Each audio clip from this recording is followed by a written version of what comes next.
One day, a flight crew in flight receives indications of a fire.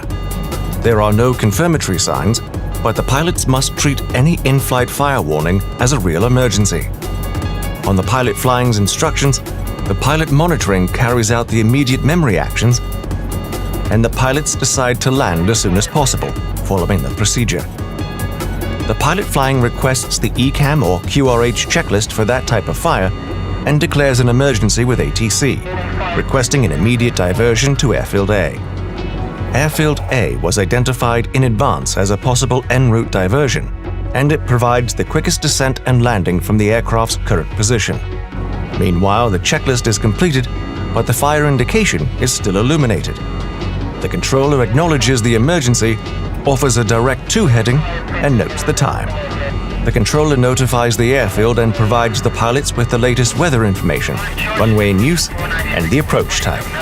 Meanwhile, the pilot flying hands control of the aircraft to the monitoring pilot. He analyzes the emergency, prepares the approach, and provides more details to the controller.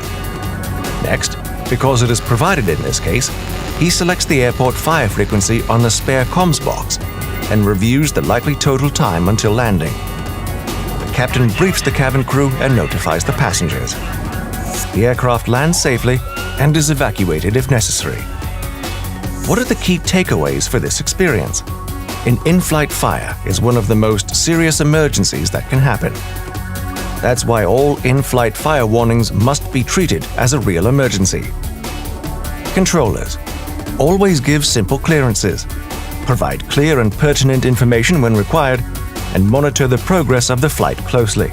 If there is smoke or fumes, take into account that the pilots will be wearing oxygen masks, and that can make communication more difficult. Pilots: declare an in-flight emergency as soon as possible.